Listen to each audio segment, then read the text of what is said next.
지금까지 소개해드린 이기는 자에게 허락되는 여호와 약속하신 축복에 관해서 6번째까지 약속에 관한 것을 말씀드리는 중에 이기는 자는 내 하나님의 성전의 기둥이 되게 하리니 그는 결코 다시는 나가지 아니할 것이요 그 기둥 위에 새 이름을 기록하는데 하나님의 이름과 새 예루살렘 성의 이름과 또한 주의 새 이름을 기록할 것을 약속을 했기에 오늘 이 시간에는 하나님의 이름에 관한 그 말씀이 지나서 이제 새 예루살렘 성의 새 이름을 기록한다는 그 말씀에 관한 것 시작을 하는 것입니다. 그럼 무엇 때문에 여호와께서는 예루살렘이라는 소리를 했는가? 왜 예루살렘 성의 이름을 그곳에다 기록을 한다고 표시를 했는가? 그럼 그 예루살렘 성은 무엇을 상징하는 것이며 더군다나 그냥 예루살렘도 아니요 새 예루살렘이라고 왜 표시를 했는가? 이것을 알려면은 구약시대에 움직였던 광경을 소개를 안 할 수가 없는 거로 간단하게 그 당시의 광경을 조금 소개하고 다음 시간에는 영적인 말에 대한 것을 소개하려는 것입니다. 새 예루살렘 성은 끝을 맺는 얘기예요.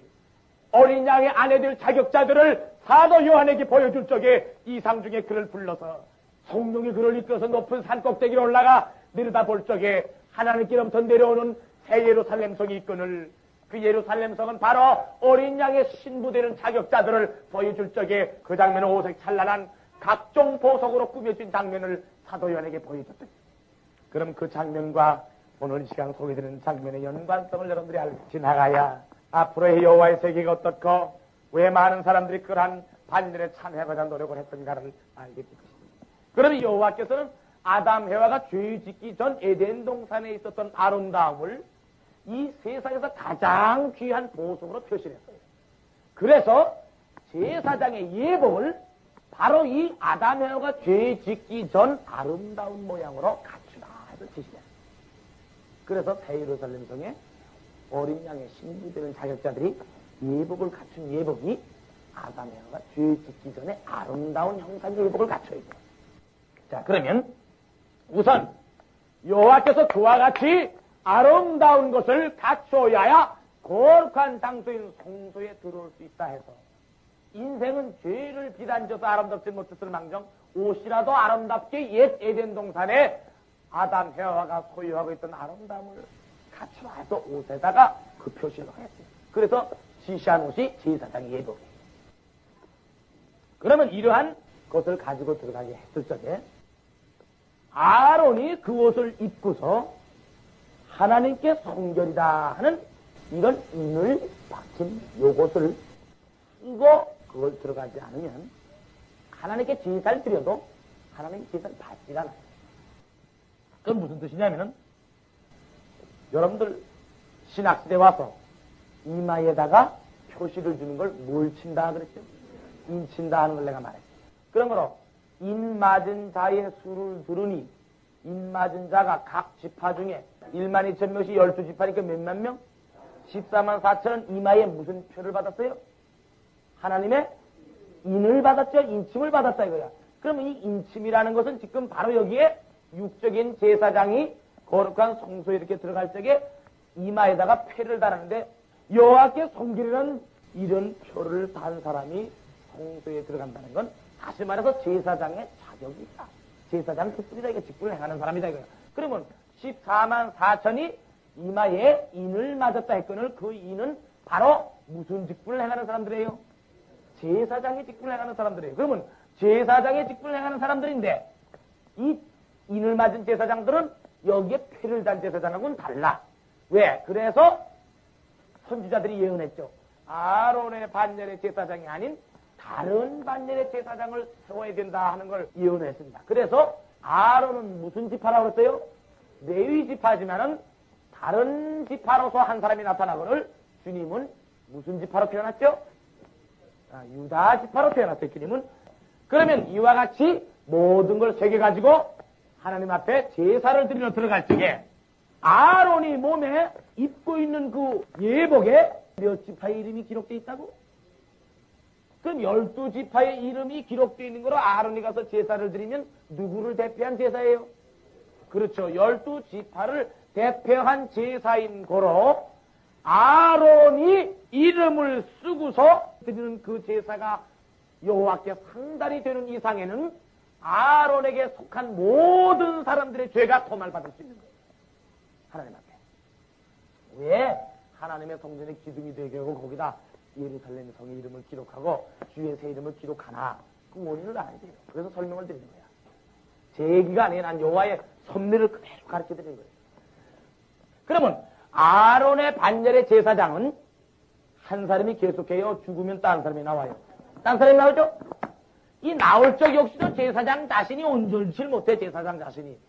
그래 불완전한 제사장이 인생들을 대표해서 하나님 앞에 영광을 돌리니 인생들 자체가 완전해지겠어요. 항상 불완전한 상태예요. 불완전한 상태에서 제사가 지내고 있는 거예요. 이 제사를 가리켜서 불완전한 제사다 이렇게 할 수 있어요. 그럼 이 아론의 반열에 속하는 제사장이 아닌 또 다른 한 제사장을 세워야 된다 하는 예언대로 이 예언을 누가 했냐면 다윗이 했어요. 멜기세덱의 제사장이 나타난다 하는 것을 다윗이 말했어요. 그런대로 멜기세덱은 유다 지파로 통해서 나타난 것을 말했습니다. 그래서 유다 지파로 멜기세덱의 제사장이 나타나니까 지금까지 해오던 아론의 반열의 제사장들이 다 없어지게 돼요. 필요 없어진다 이거야. 그래서 필요 없어지게 만드는 순간에 주님이 십자가를 지시는 순간에 성소와 지성소 사이에 가로놓였던 성전 휘장이 그대로 있었어요. 찢어졌어요. 찢어졌어요. 필요 없어요. 제사장이 바뀌니까. 제사장이 바뀌네. 모든 제사와 율법도 변혁되리라. 바꿔지리라. 법이 변해. 그때부터. 그러면 자 봐요. 여러분들 제사장이 아론과 같은 지금 이러한 여건을 가지고 모든 오색찬란한 예복을 입고 성소에 들어갔던 제사장들은 매일 제사장 하나 있다가 갈리면 또 다른 제사장이고 또 그 제사장이 또 갈리고 계속 매일 집하는 그렇게 빙글빙글 돌아가면서 수백 천 명이 지나갔어요. 수천 명이 지나갔어요. 그런데 또 다른 멜기세덱의 제사장은 수천 번 지나가는 불완전한 제사장이 아니고 한 제사장이 변치 않고 온전한 가운데서 새로 제사장의 직분을 맡을 수 있는 영원한 제사장의 직분을 만들어놨어요.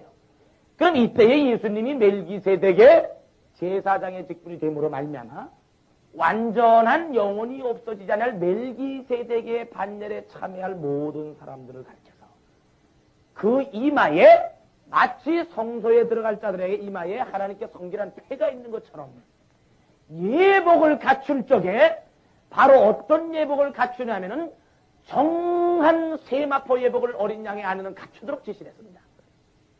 그래서 어린 양의 아내들은 빛나고 깨끗한 무슨 옷을 입어요? 세마포를 입습니다. 그리고 이마에는 하나님께 성결이라 하는 것처럼 영적으로 하나님의 뭘 받아요? 인을 받아요. 그래서 인을 받는 숫자가 바로 몇만 명이다?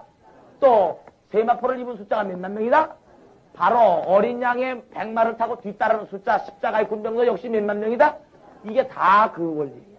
그러면 이마에 인 맞은 사람들이라는 것은 멜기세덱의 반열에 속하는 제사장이에요.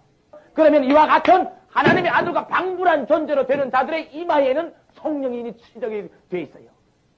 그럼 그 성령인을 침을 받는 존재들이 숫자가 몇만 명이다?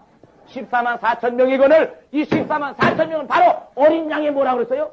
아내인 거로 어린 양의 아내들 신부의 자격을 갖춘 모양을 보라 하고 사도 요한에게 천사가 보여주니 하늘로부터 새 예루살렘 성이 내려오는데 아론의 제사장의 흉패에 갖췄던 보석과 같이 갖춰졌다는 상징적인 얘기를 하면 옛 아담이야 죄짓기 전에 성결함을 입었다는 거예요. 그러면은 여러분들은 아론의 반열에 제사장이 있던 사람이 복이 있겠어요? 멜기세덱의 반열에 참여하는 자가 복이 있겠어요? 이건 뭐 비교할 필요가 없는 정도의 귀족적인 차이가 있는 것을 알 수가 있는 겁니다. 그럼 이와 같이 하나님의 통기라는 표를 붙이지 않고 성소에 들어가지 못했던 것처럼 하나님의 인을 맞지 않고는 14만 4천이 되지도 못하고 14만 4천이 되지 못하면은 다시 말해서 여호와 예비한 거룩한 세마포를 입지 못하면은 여호와의 거룩한 성전 안에 하나님이 계신 그 장소 안에 도저히 들어갈 수 있는 자격을 부여받지 못하는 것입니다. 그런 거로 거기에 관한 모든 섭리에 대한 이름과 새 예루살렘 성의 이름을 내 하나님의 성전의 기둥이 되게 하리라 한 진자에게 기록해요. 이긴 자에게 기록한다. 그럼 이긴 자에게 기록한다 한 거로 그 모든 내력과 섭리에 대한 것을 이긴 자 그 기둥에 기록을 함으로 모든 것을 가르쳐주게 돼 있고 그 다음에 주의 새 이름을 기록한 대권을 그럼 주의 새 이름이 무엇인가? 이건 다음 시간에 나오게 됩니다. 여호와께서도 간혹가다 그 귀중성을 다시 한번 저한테도 강조를 하시는 겁니다. 오늘 새벽 이상 중에도 그게 보여진 것이 그거예요. 구약시대에는 의인이 날래에 날 수 없었다는 거. 암만 공로가 많아도 의인이 될 수가 없었다는 거. 그런 거로 의인은 없나니 하나도 없다. 이런 말씀이 구약성경에 있습니다. 의인이 있을 수가 없어요. 그것은 주님의 보혈이 없었던 거라. 흠같이가 없지 않은 주의 거룩한 성체에서 방울함을 흘리신 그 보혈이 없었던 거라. 그러나 신학시대에 들어와서는 의인이 생길 수 있다는 것을 바울이 소개한 것도 있지만 그 보혈의 은사가 오늘날 이 세대의 수많은 족속들 가운데서 여러분들에게 연결이 될 수 있고 또 이 땅 위에서 그러한 역사가 일어나므로 여러분들은 값없이 그 죄를 도말받을 수 있는 이 제사에 참여할 수 있다는 것은 무엇보다도 복이라는 것을 알아야 됩니다. 아까도 말한 대로 하나님께 성결이라는 그걸 가지고 들어가는 제사장의 가슴에 명단이 기록된 자들만이 여호와께 그 제사가 상달이 되는 것처럼 오늘날에도 여호와 약속하신 대로 내 하나님의 성전의 기둥이 되게 하는 그 존재에게 모든 걸 기록한다는 거로 기록한 그 존재에게 연결되지 않으면 제사가 상달이 될 수 없다는 것을 알아야 될 것입니다.